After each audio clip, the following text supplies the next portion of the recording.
guys, welcome back.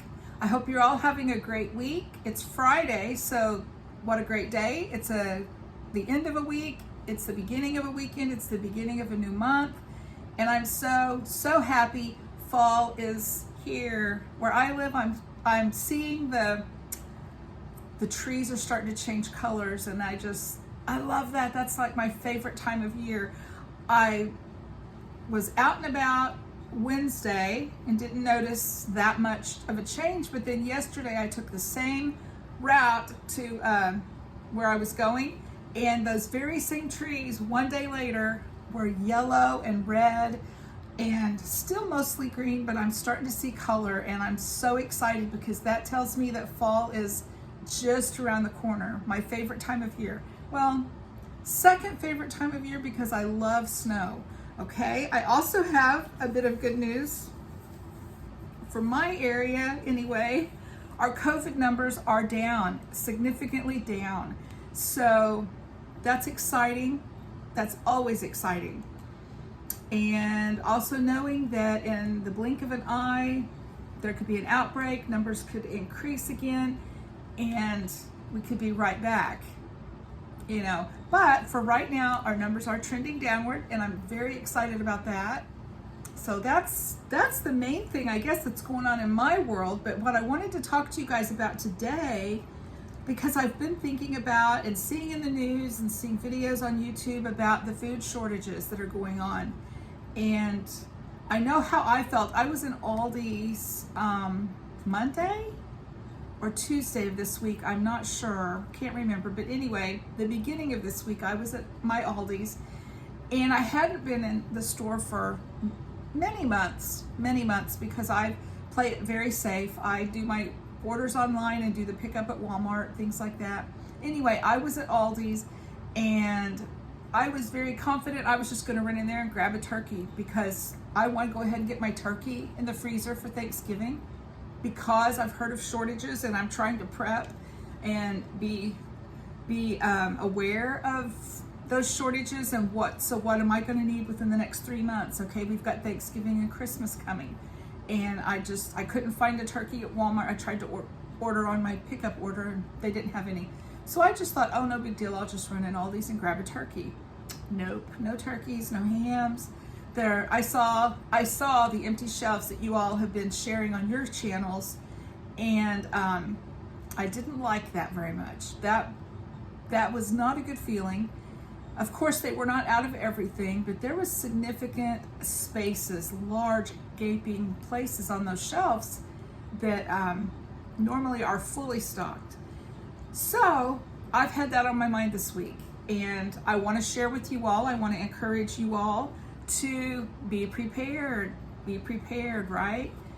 We want to always be prepared for those things, anything that could come along and disrupt our normal daily routine and throw us into a little bit of a tailspin. So I was thinking today, a good thought, if you're new to prepping, or if you're a little bit alarmed by the food shortages and you're kind of like spinning your tail and not knowing which direction to go, what should I do? What does this mean? If someone would give you money, and the game show where they send people through the grocery store in so many minutes and they can get as much as they can get in their cart and all that, what would you get? If someone gave you a grocery cart and took you to a store that was fully stocked and allowed you to prep for coming food shortages, and you're running through this store, what are the 5 things that you would grab first? What are the 5 things that are the most important to your family that you would be zooming through the store trying to find? And that's kind of amusing. That show is kind of funny, but it's also, that tells us a lot, doesn't it? And in my mind, I think the 5 things that I would most want, that I would be running for, would be meat or protein. I would want to get meat, beans, peanut butter, protein for my family. I would want grains. I would want wheat berries, oatmeal, rice, the whole grains. I would want the staple items. I would hit the baking aisle. I would want flour and sugar and baking powder, baking soda, yeast, the ingredients you would need to make homemade bread, oils, fats, Crisco, vegetable oil. Just go down that baking aisle and think of cornmeal, the things you would need for the staples in your pantry that let you bake and make things from scratch for your people. Number 4, I would want canned vegetables and fruit. Canned vegetables and fruit. I would want a good variety of vegetables for my family. And the last thing I think I would head for would be soup.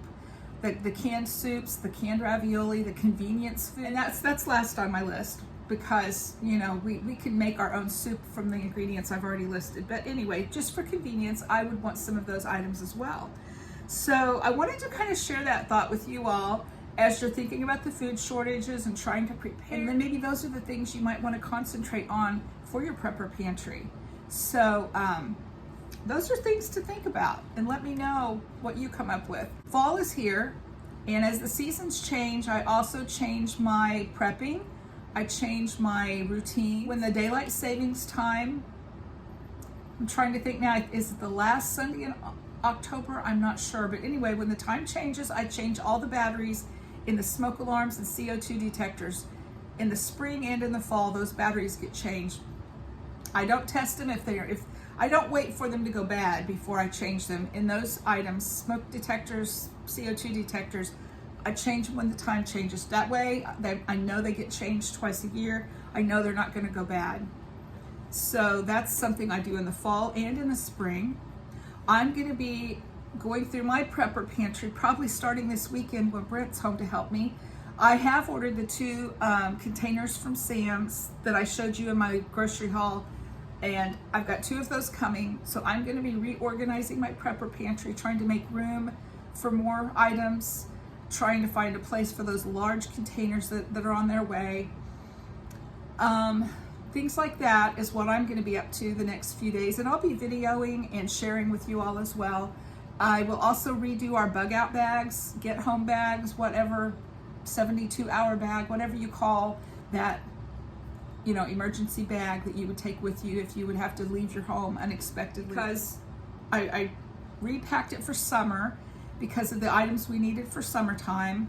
Now I'm going to reorganize it and take out my summer items and think of fall and winter coming up. I'll be showing you that video coming up as well. My car, we both have a car. All right, so our cars we'll be washing them really good on the outside because the winter roads coming up with, the salt and stuff they put on the roads. We will also be doing vacuuming and just really cleaning and detailing the insides of our cars because it gets really cold here in the winter and the cars get neglected throughout the winter. So before that cold air gets here, we're going to be getting our cars ready to go. Our car kits, they change when winter's on the way. We have the winter necessities. Each car will have a blanket, a candle, extra gloves, those kinds of things that you need for winter. And I'll also be bringing you along for that video as well. So I guess this just lets you know what's coming up on my channel the next week or two, and encouraging you all that yes, there are food shortages in our country. By now, we all should know that. It's on the news, it's on YouTube, it's everywhere I'm looking, I'm seeing food shortage. So be aware and be prepared. That's my advice. And if we're prepared, it's not as scary as if we're not prepared. So let's keep that in mind and stay prepared and keep preparing, keep prepping, keep going forward with this. So no matter what comes our way, we'll be able to handle it much better if we're prepared. So that's what I have for you today. I want you all to subscribe to my channel. I want to hear your comments down below. I'm so excited. I'm almost to 500 subscribers. I think I'm at 492 right now. So subscribe to my channel if you haven't already, and let's see if we can hit 500 soon. All right, I'll talk to you later. Have a great weekend. Bye-bye.